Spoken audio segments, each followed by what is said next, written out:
Pour toutes ces informations, nous allons y revenir bien sûr dans le détail et notamment avec notre premier invité. Merci beaucoup.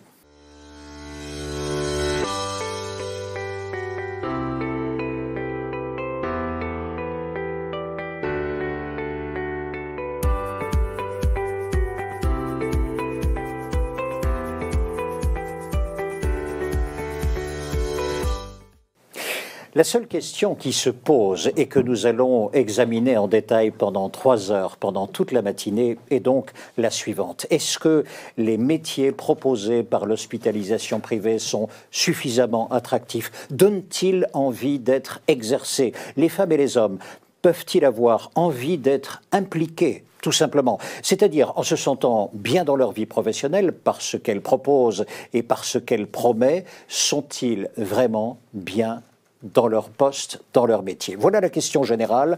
Nous allons l'examiner sur 3 volets, à la fois sur la formation, mais également sur les organisations revisitées, optimisées, et puis enfin sur la qualité de vie au travail.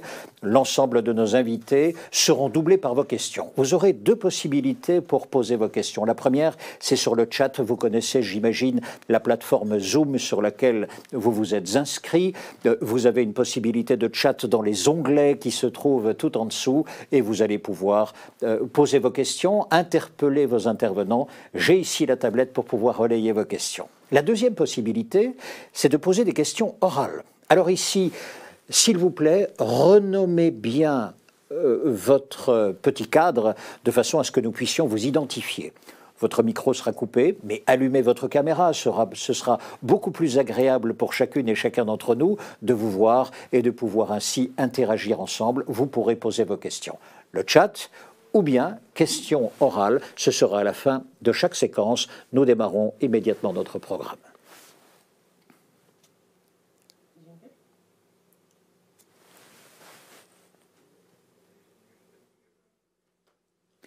Christophe Guilry, bonjour, merci beaucoup d'être avec nous. Vous êtes directeur formation France de Korian. Oui. 26 000 collaborateurs en France? C'est cela, oui. C'est bien ça? Oui. Quelle est l'idée du mécanisme de transition collective, l'idée générale? Alors, l'idée générale, en fait, c'est que c'est un mécanisme, en fait, donc, qui s'inscrit d'une part dans le cadre du plan de relance, qui, tout simplement, en fait, propose à des personnes qui, dans des entreprises diverses, dans n'importe quel secteur d'activité, en fait, ces personnes qui ont un souhait de reconversion, donc de s'engager finalement dans une reconversion vers des métiers porteurs de préférence et vers des entreprises qui recrutent. Autrement dit, nous avons des personnes, d'un côté, elles travaillent déjà, elles sont dans une entreprise, mais Exactement. elles voudraient bien changer de métier. Voilà. On fait comment pour acculturer la personne, la faire venir, notamment dans le groupe Korian? Alors, en fait, le groupe Korian est une entreprise qui recrute. On y reviendra rapidement après.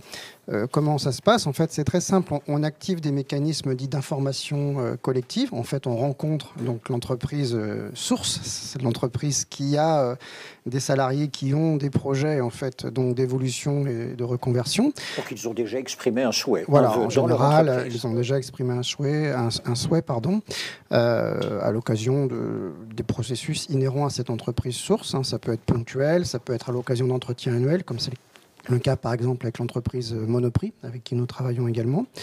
Nous informons, donc nous venons dans ces entreprises, nous informons donc les personnes intéressées du dispositif. Ces personnes ont un temps de réflexion, c'est important. Et ensuite, en fait, pour les personnes qui souhaitent continuer, nous les intégrons dans un SAS. Voilà. Excusez-moi, ça veut dire donc que le groupe Korian a déposé des cartes de visite dans beaucoup d'autres entreprises en disant si jamais vous aviez des salariés, c'est comme ça que ça se passe, dites-moi. Alors, c'est pas des cartes de visite tout à fait, mais c'est un peu comme ça que ça se passe. En fait, on fait savoir qu'on recrute, qu'on recrute de façon régulière et chaque année. Donc, on recrute environ 2500 aides-soignants tous les ans. Donc, on le fait savoir et ça provoque effectivement probablement des envies, des appétences et notamment en intersectoriel. C'est ça qui est intéressant. Donc, sur des métiers qui sont ou sur des personnes qui exercent des métiers qui, au départ, n'ont potentiellement rien à voir avec les métiers qu'on exerce dans le secteur de la santé. Voyons comment ça se déroule. Donc, la personne vient de dire, écoutez, oui, j'aimerais bien regarder un autre métier, changer de trajectoire professionnelle. Ensuite, donc, elle intègre un SAS, donc un SAS dit d'orientation, qui dure une semaine. Pendant une semaine, en fait, on rentre un peu plus dans le détail. C'est-à-dire qu'on présente le secteur d'activité, on présente nos maisons, les EHPAD, les cliniques, on présente les métiers, les différents métiers qu'on exerce, et en particulier le métier cible, donc, qui est le métier d'aide-soignant, celui pour lequel on organise les passerelles. Il y a toute une série de mises en pratique, de tests, il y a des témoignages, il y a des personnes comme Madeleine qui viennent témoigner de leur métier. Qu'est-ce que ça veut dire très concrètement être dans un EHPAD, dans une clinique? Qu'est-ce que ça veut dire en termes de rythme de travail, d'implication, de savoir-être?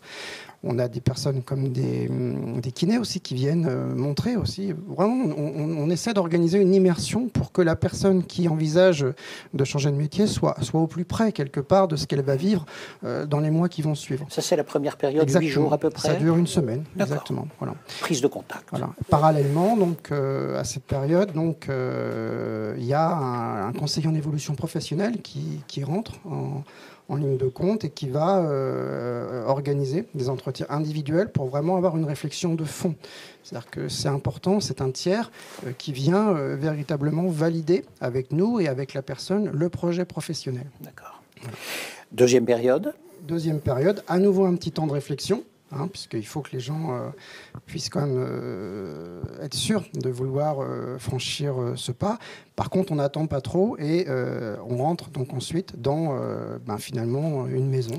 Sujet. On accueille directement. C'est peut-être là la grosse différence de ce qu'on a mis en place par rapport à des parcours de reconversion plus traditionnels, c'est qu'on ne change pas pour d'abord aller à l'école, puis ensuite retrouver une autre entreprise dans son nouveau métier. Mais là, finalement, paf, on change directement. C'est ça. Et on arrive dans un établissement de chez Korian. Aujourd'hui, on a 10 établissements pilotes en Ile-de-France. Donc, dans la deuxième période, on est directement affecté dans un établissement. Voilà, là, on est directement dans le bain, Chantal.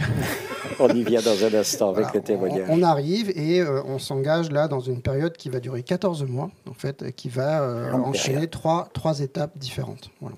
Et donc, parce que là, il faut quand même bien apprendre le métier. Exactement. Et donc, c'est une école très pratique, si je puis me permettre, très pratique, mais en même temps, on met du pas à pas, si je comprends bien. En fait, d'abord, on se donne du temps. On se donne du temps, comme je le disais précédemment, dans toutes les étapes un petit peu préalables, parce que c'est un engagement, une reconversion. Ça ne se fait pas comme ça. On va quitter une entreprise, on va en récupérer une autre dans un nouveau métier. Donc on se donne du temps, et y compris pour le parcours qu'on organise au sein de nos maisons, qui dure 14 mois. C'est beaucoup de temps, mais c'est beaucoup de choses aussi à apprendre. Donc on y va progressivement. Une première étape, on va dire, où on découvre l'établissement, son entourage, ses collègues, les résidents. Voilà, on apprend un petit peu chaque jour là où on va passer les 14 mois qui suivent. Ensuite, on a une deuxième étape dite d'immersion, où là, on apprend véritablement le premier métier socle, qui est donc agent de service hospitalier ou agent de service hôtelier, où là, on est vraiment au contact, et on vit au quotidien comme un salarié de nos maisons, déjà là depuis des mois, des années, ce qu'est le travail au quotidien dans un EHPAD ou dans une clinique. Et ensuite, on aborde donc la troisième étape, où là, on va rentrer effectivement dans une période d'apprentissage très pratique du métier d'aide-soignant. Exactement. Voilà. Et donc là, oui, donc apprentissage très pratique, des gestes, de la théorie aussi, j'imagine. Il y a un peu de théorie, il y en a un petit peu au départ, parce que les personnes viennent d'autres environnements professionnels, donc il faut les former sur tout ce qui va être les règles élémentaires de l'hygiène, le bio-nettoyage, etc. Tout ce qu'on doit savoir, le savoir-être auprès des patients, des résidents.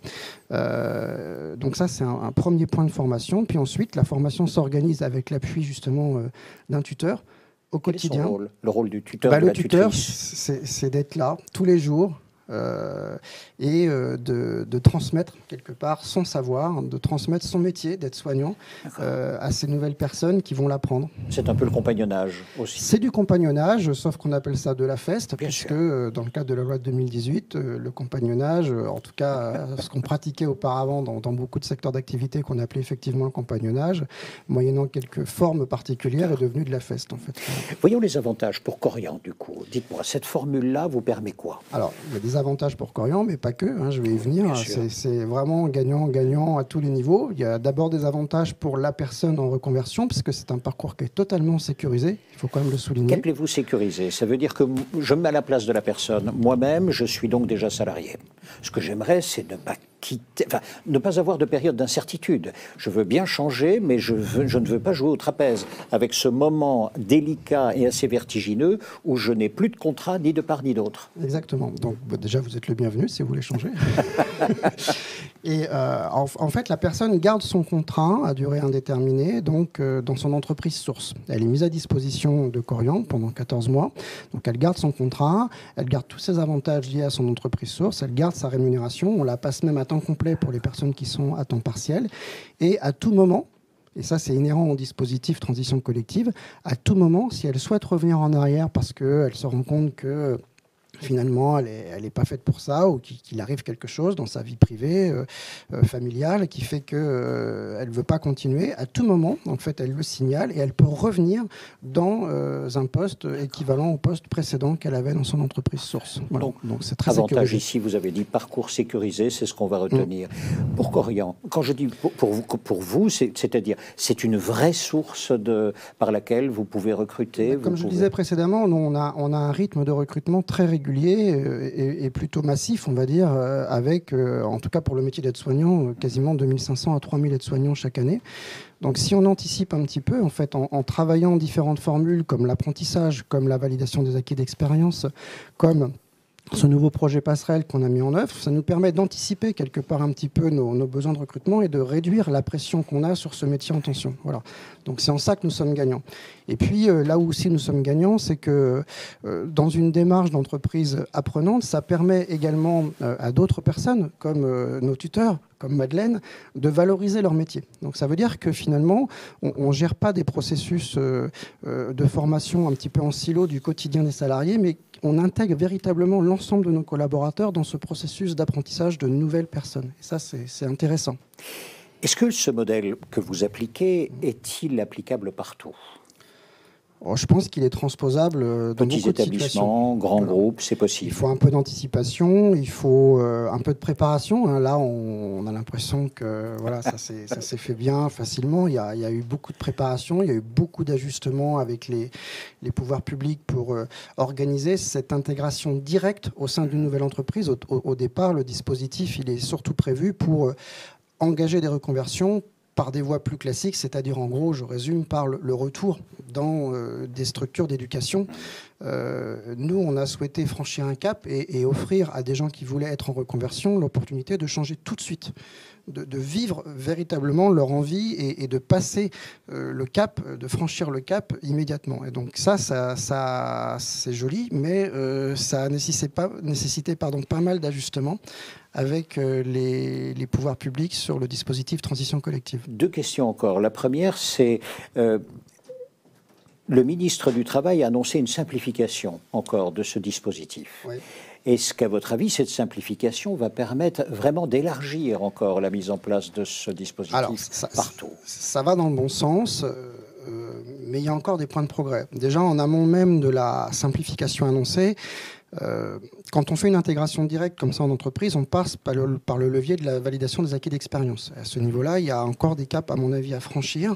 Et notamment, il faut sécuriser impérativement la question des jurys d'examen. Aujourd'hui, de plus en plus d'entreprises, et d'entreprises en particulier de notre secteur d'activité, vont vers cette formule qui est extrêmement positive, qui est extrêmement valorisante pour nos propres salariés. Encore faut-il qu'à l'issue, nous ayons notamment suffisamment de jurys pour pouvoir permettre à ces personnes qui s'engagent dans des VAE de passer dans le temps opportun donc, devant un jury et donc d'obtenir le diplôme par la voie des acquis d'expérience. Ça, c'est un premier point.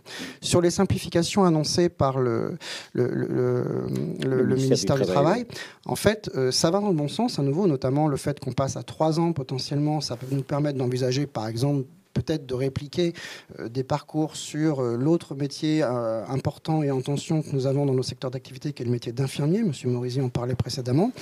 Reste néanmoins un point de progrès, à mon avis, à c'est sur la question du financement. Aujourd'hui, une grande entreprise est certes financée, mais il y a il y a du reste à charge qui peut s'avérer conséquent et qui peut s'avérer un frein, et pour l'entreprise source qui va supporter une grosse partie du reste à charge en termes de salaire, 60%, et pour l'entreprise d'accueil, puisque chez Korian, nous avons fait le choix d'assumer le reste à charge du coût pédagogique. Et aujourd'hui, à titre d'exemple, nous avons un reste à charge de coût pédagogique qui représente environ le coût d'une admission dans un IFAS pour une formation d'aide-soignant. Donc c'est pas neutre. Ça peut être un frein pour certaines entreprises à s'engager plus massivement dans ce type de dispositif qui pourtant est très louable pour organiser des reconversions.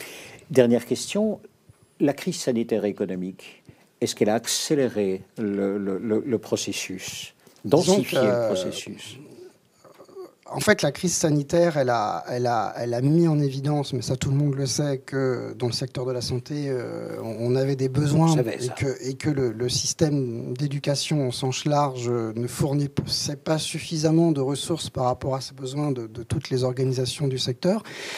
Et elle a été favorable, on va dire, à notre projet, puisque effectivement, au travers le plan de relance, elle a organisé une forme d'écoute des pouvoirs publics à ce que nous voulions faire. Et donc, on a eu effectivement un effet que je qualifierais un peu d'opportunité pour pouvoir avancer, franchir des barrières et organiser notre parcours.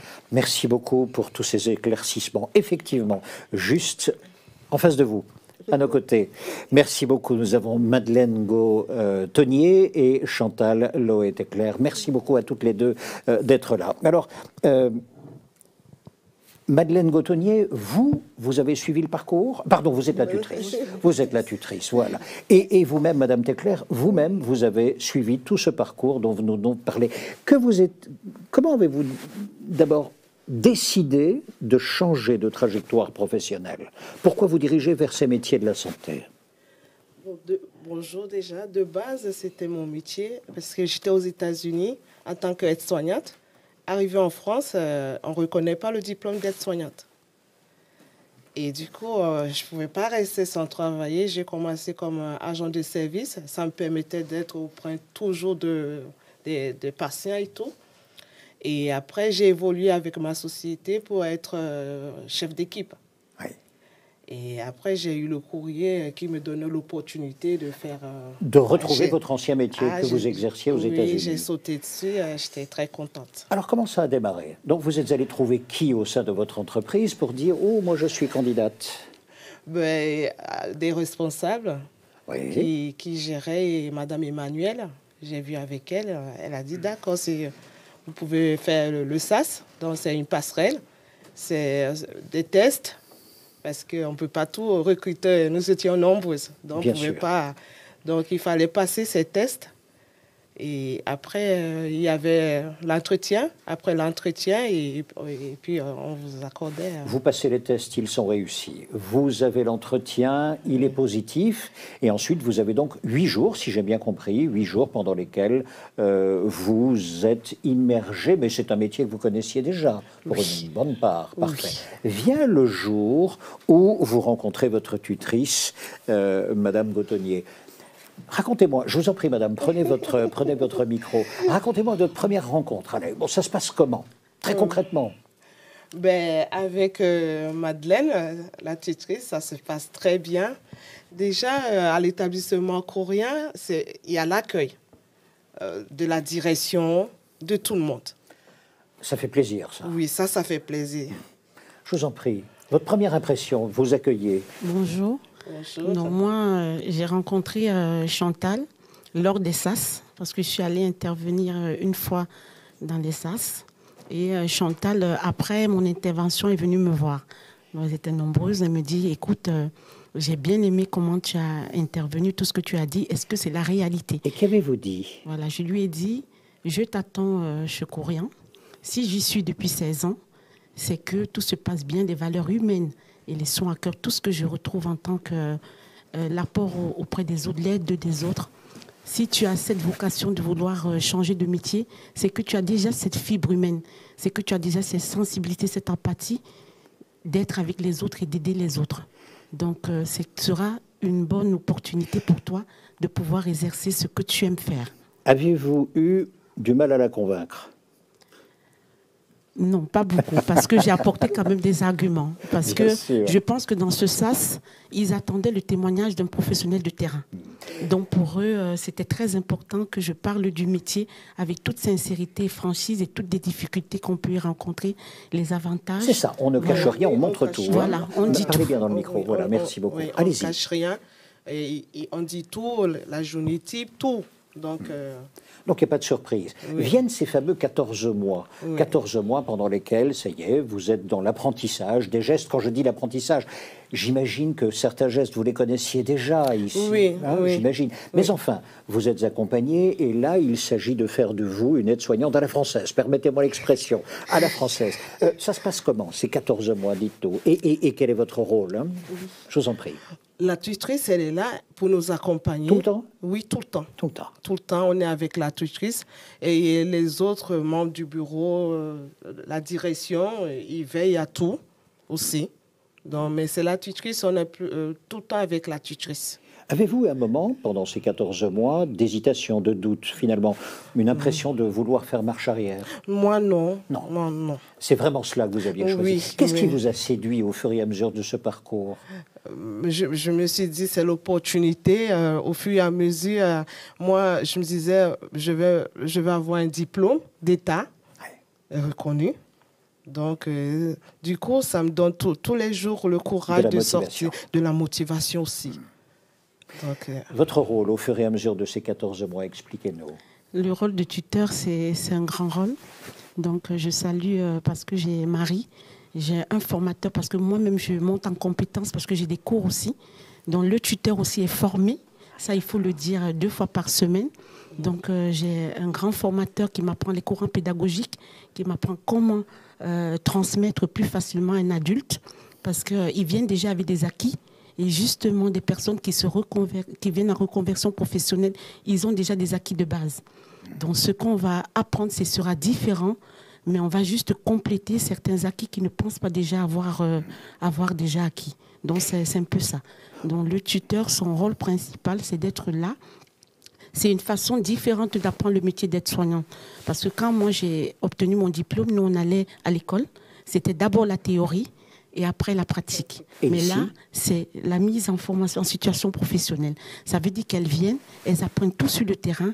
Et du terrain, maintenant, on apporte la théorie, des explications. Donc, à chaque fois qu'elles font une activité, parce qu'on a plusieurs tâches tout au long de la journée, il faut apporter une explication derrière. Le pourquoi, la logique des choses, pourquoi je le fais, comment le faire, la posture à avoir, c'est très important. Donc, vous vous intéressez aussi au pourquoi nous faisons les choses. C'est ça. Fondamental? Fondamental. Donc, chaque activité, il faudra le dire pourquoi et décrire toute l'activité en pratiquant. Et après, il faut le mettre en écrit, en théorie. Bien sûr, vous êtes en permanence avec la postulante, je vais le dire comme cela, la candidate. Vous allez la former, vous l'accompagnez, mais il y a aussi toutes les équipes avec lesquelles vous allez travailler. Je veux dire, vous les croisez, vous leur dites bonjour tous les matins. Comment vous êtes accueillis par les équipes? Super bien, c'est très bien. Tout le monde est adorable. Tous les équipes, y compris le kiné, les médecins, le cadre, la direction, tout le monde. C'est-à-dire vraiment, là, vous vous sentez non seulement encadré dans l'ensemble de la compétence que vous devez acquérir, et les collègues aussi. Vous êtes accueillis également. Donc très vite, vous faites partie, vous avez cette impression de faire partie de toute une équipe, d'un établissement, d'un projet? Actuellement, c'est ce que je sens. Je ressens, dès que j'entre dans Coria, je fais déjà partie. Et d'ailleurs, ils le disent tout le temps, vous faites partie de l'équipe. N'oubliez pas, vous êtes avec nous, on vous accompagne jusqu'à la fin. Vous n'avez pas cette impression d'être sur le seuil. Non. Vous êtes dedans. Et vous êtes vraiment dans le boulot, je vais le dire comme cela, dans le métier. Oui, dans le métier. Où en êtes-vous actuellement? Vous avez encore combien de temps? Bon, là, on vient de passer 6 mois. Donc, on a 14 mois. Oui. On doit finir normalement. On se présente devant le jury en juillet. Oui. Donc, actuellement, avec la tutrice, on fait l'observation. C'est la clé. On observe. On pratique aussi. Et après, on met sur écrit parce qu'on a un livret d'affaires. qu'il faut tout décrire, pourquoi, quand, comment, où. Très sérieux comme suivi.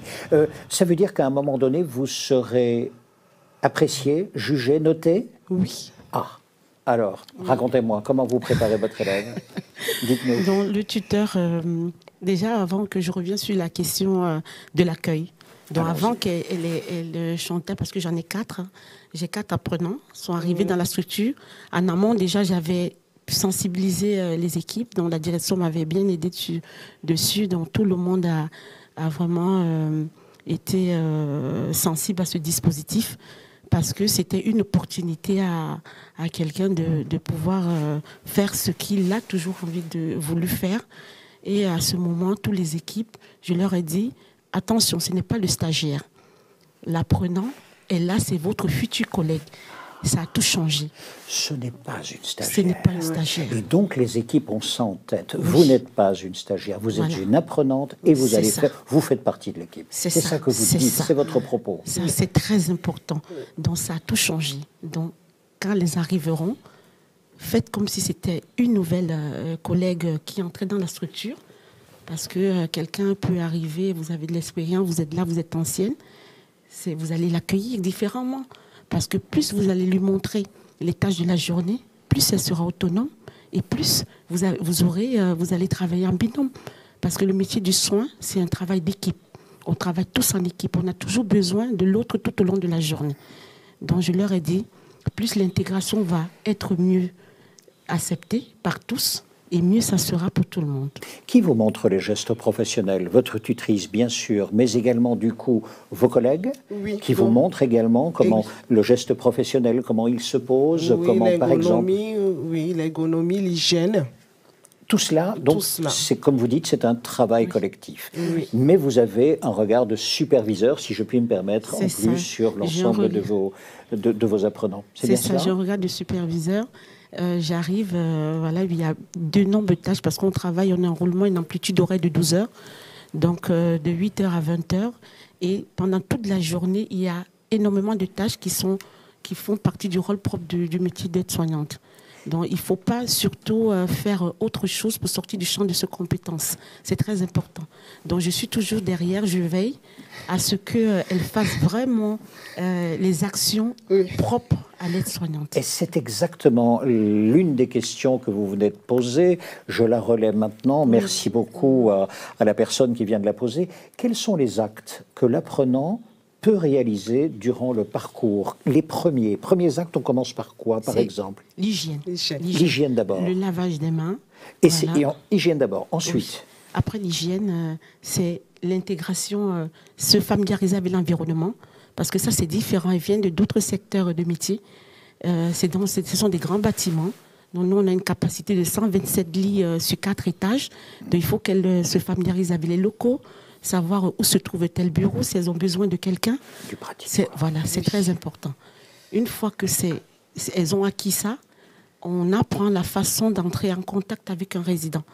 Parce que c'est quelqu'un qui a du vécu, qui a certes des troubles cognitifs ou d'autres pathologies, mais c'est un être humain, il faut le prendre avec savoir le respect, avoir déjà ce recul, se dire ça c'est une personne, c'est vrai qu'elle est âgée, mais je dois faire attention avec la manière, savoir ce savoir-être qui est très important, comment l'aborder, même s'il a un refus de quelque chose, quelle est la bonne méthode que je dois employer pour pouvoir arriver à... Quelle est l'ambiance de vos journées? Alors, professionnelle, j'entends bien. Oui, professionnelle. On est au travail, j'entends bien. Mais l'ambiance? Mais l'ambiance, elle est très bonne. Elle est bonne parce que quand on commence la journée et on fait le lavage de mains, on est déjà avec des résidents. Quand on est tout près d'eux, ça sourit tout le temps, on discute avec eux aussi. Donc, ça se passe très bien avec les résidents. Et nos collègues aussi. Quand notre tutrice, par exemple, elle doit faire autre chose, nous, on reste avec les collègues et puis on observe. Parce que pour l'instant, on n'est pas apte de pratiquer. Il y a l'observation. On pratique certaines. Il y a d'autres, elle n'est pas d'accord, la tutrice, elle n'est pas d'accord. Donc, on observe. Mais de temps en temps, elle passe. Si c'est pas bien fait ou... On recommence. Oui. Donc, autrement dit, vraiment, on est dans la précision du geste. On est dans un apprentissage rigoureux. Oui. C'est bien cela. Oui. Lorsque vous revoyez maintenant votre décision initiale de changer de trajectoire, la regrettez-vous? Non. Du tout. Du tout. Est-ce que vous la conseilleriez, par exemple, à certaines ou certains de vos collègues qui hésitent?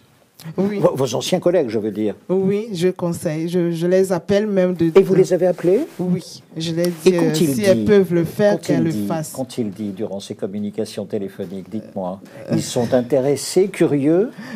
Oui, il y a d'autres qui ne sont pas tellement prêtes à ça parce qu'elles disent qu'il y a un grand changement.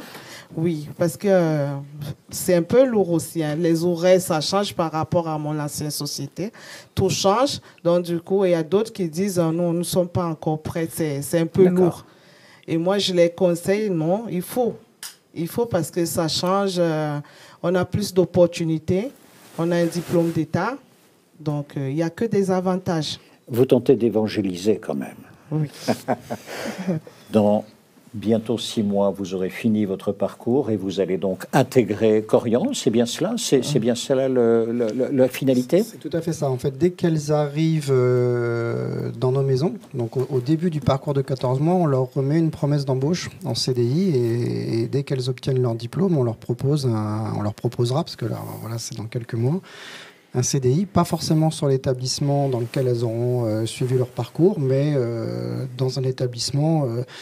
je dirais presque de leur choix, parce qu'on en a beaucoup, notamment en Île-de-France, donc soit près de leur domicile, soit près de ce qui les arrangera, et on honorera notre promesse d'embauche, oui. Question du public. Comment les apprenantes valident-elles le diplôme à la fin des 14 mois, la validation? C'est ce que j'expliquais tout à l'heure, en fait. Hein. Donc vous avez bien compris, hein, c'est un parcours très détaillé. On a repris l'ensemble du référentiel, du nouveau référentiel d'aide-soignant. On le met en pratique. Tout ça, ça nous aide à constituer donc un livret de validation d'acquis d'expérience et on présentera donc ce livret donc en recevabilité, hein, c'est un peu technique, mais auprès du certificateur et ensuite les personnes passeront devant un jury en fait de VAE et c'est par la voie de la VAE que les personnes obtiendront leur diplôme d'aide-soignant.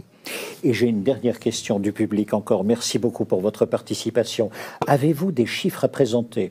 Nombre de personnes que vous acceptez à l'année via ce canal très précis, par exemple? Alors, on a débuté il n'y a pas si longtemps que ça. Hein, ça fait seulement quelques mois avec l'entreprise de Richebourg, d'où vient Chantal. On a réitéré une seconde fois avec l'entreprise Monoprix. Aujourd'hui, on a une petite quarantaine de personnes donc, réparties sur une dizaine d'établissements, des EHPAD, des cliniques en Île-de-France. Et là, on est en train de travailler pour répliquer en province, probablement en région donc Provence-Alpes-Côte d'Azur. Et l'objectif pour Corian, hein, c'est que toujours dans cette optique de réduire la pression sur ces recrutements, c'est d'avoir un rythme pour les prochaines années d'environ 200 personnes réparties sur l'ensemble du territoire dans nos maisons sur ce dispositif aide-soignant. Voilà. Merci beaucoup. Un dernier mot? Je vous en prie. Je voulais dire aussi, rajouter que ce parcours, il est vraiment sécurisé parce que l'apprenant, il apprend tous les gestes. Il n'est jamais tout seul. Donc, le métier d'aide-soignant, c'est un très beau métier, grand métier de cœur, grand métier d'amour. Donc, elles apprennent tous les gestes. Des gestes, maintenant, elles doivent décrire, pratiquer aussi. Donc, le tuteur, il montre le geste. Parce que Chantal, si je ne lui montre pas, elle ne saura pas le faire. Donc, soit je montre, les collègues aussi montrent aussi. Toute la partie théorie, hein, que ce soit le corps humain, les organes vitaux. D'accord ? Chantal les apprend sur le terrain avec soit le médecin coordinateur aussi qui donne des cours aussi, qui aide aussi, d'accord, à comprendre le fonctionnement. Parce que ce n'est pas juste l'aide à la personne comme ça, elle a une partie quand même vitale aussi, il faut le dire. Hein, parce que nous, on a aussi des appareils qui nous donnent voilà, des chiffres si quelqu'un est dans une urgence. Et là, Chantal sera amenée à pouvoir identifier tout changement chez une personne, pouvoir alerter pour qu'on le prenne vite en charge. Ça, c'est très important.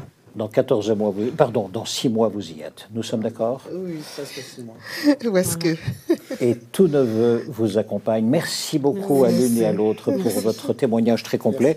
Merci beaucoup de nous avoir décrit ainsi ce premier aspect de la formation, valorisation des métiers, attractivité des métiers. Et vous avez bien compris que cette première formule, cette première procédure, à la fois est très avantageuse pour la personne qui veut changer de trajectoire professionnelle, avantageuse également pour l'établissement d'hospitalisation privée qui veut ainsi dynamiser l'ensemble de ses voies de recrutement. Les tensions sur